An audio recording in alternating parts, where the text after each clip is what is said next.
Fox Dallas. How can you bounce back from and use this performance as a positive as you look forward to next year? And I saw when you walked off the field, you had a big embrace with Coach Lashley. What did he say to you in that moment? Yeah, he just told me, we got to move on from this. Games like that, it can't happen. So just move on from it and learn from your mistakes and the things you did bad today. So things we can improve. I can learn on and things like that. Just being better with the ball and going on and just Left hand side. Kevin, 106,000 people in the building today. How did you prepare for dealing with the crowd in that environment, and how do you feel you dealt with it effectively?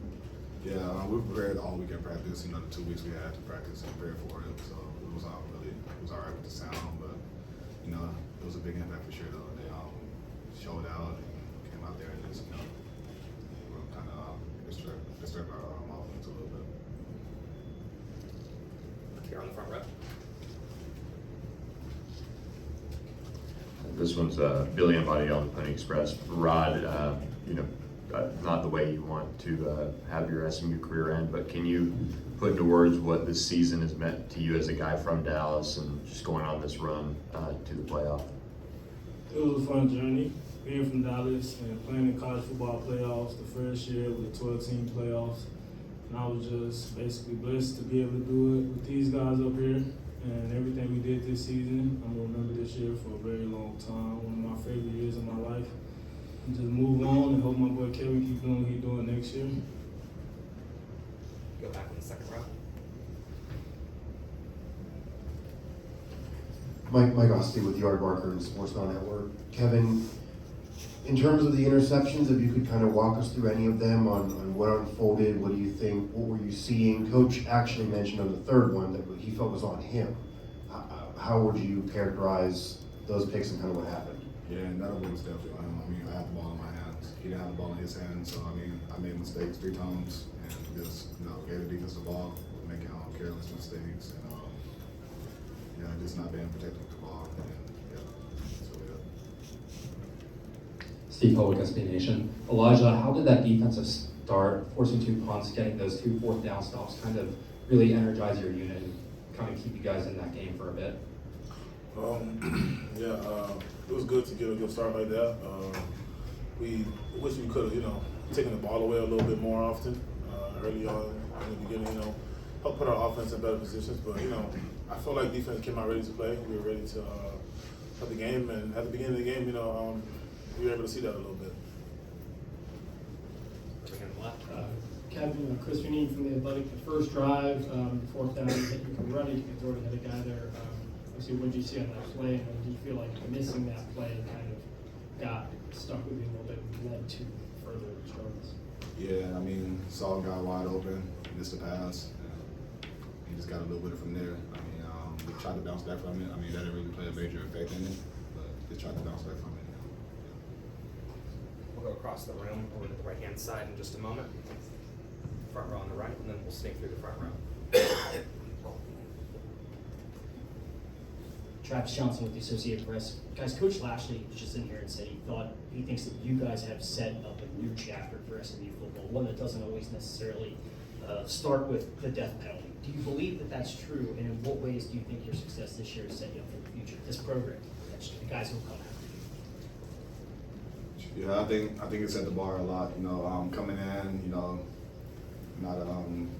teams not putting us to do nothing throughout the year. We came in, we showcased what we can do throughout the year. We set the bar for ourselves for next year. That's all we did. Jacob Richmond, All-Star Live. Elijah, what do you hope people remember about this team and about this defense, when they look back at it? I want people to just remember how much fun we had on the field together. I honestly know that watching us, offense, defense, that we look like we're just having so much fun.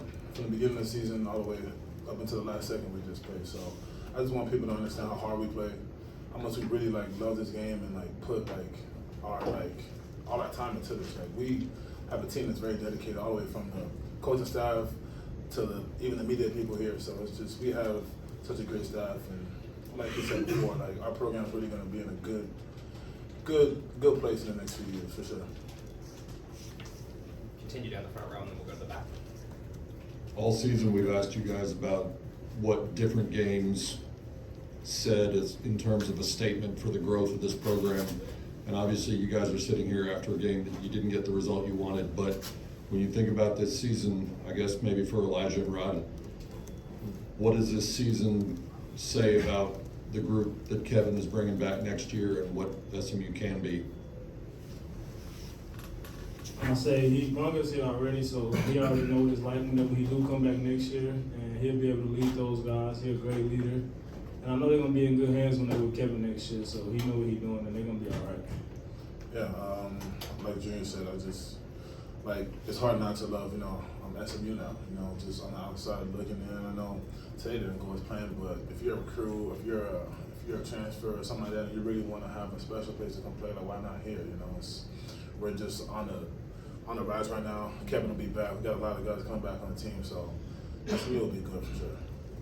Yeah, front row. And Elijah, I mean, the ride for you to, come in as kind of a tweener, 2 years ago, and to then emerge as one of the better defensive players in college football. What's your ride been like, and just what are your emotions right now? I told all the coaches after the game, man, thank you guys for trusting me and bringing me here. I was in the portal, I really didn't have a lot of, options. I did, here and there, but it was really just to be a backup. Teams would tell me, hey, we'll bring you in, but you're going to be a backup. So just having, that, opportunity here, I thank every coach, every person I want to shake hands with. Just thank you for the opportunity. Thank you for help being in this chapter of my life, and thank you for changing my life, So I really appreciate this program forever, man. And, this has honestly been the greatest 2 years I've had playing football ever. We'll go to the back row, right-hand side. Joey Alberti, Lone Star Live.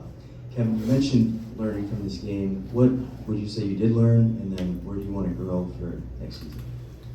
Yeah, just learned a lot. Just of course, not being careless with the ball. Trusting my teammates to make plays, and not for me to do everything on the field, and just trusting my teammates. Going to carry on for sure. I'm going to bounce back from this, and just learn from the mistakes we had. Kevin, Mike Osley with Yard Marker and Sports Now again. What does it mean for you in this climate of college football and the portal and everything and teams changing every year, after a game like that, Coach already today said you're a starter next year, you're going in and starter next year.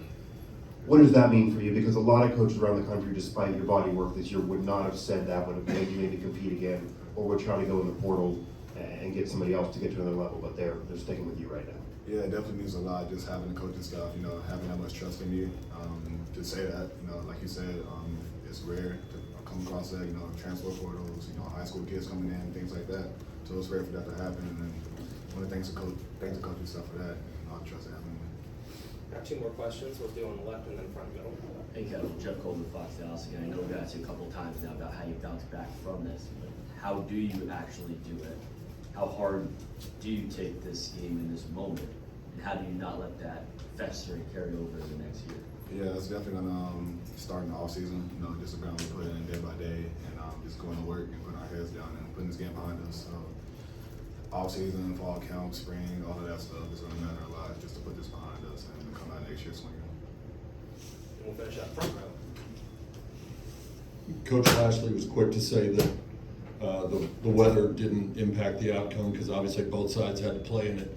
But Kevin, how hard was it just to throw the ball in this kind of conditions? And for the rest of you, did the conditions impact any part of your game? Even though it impacted Penn State as well, did it impact the way you guys were able to perform? I don't think so.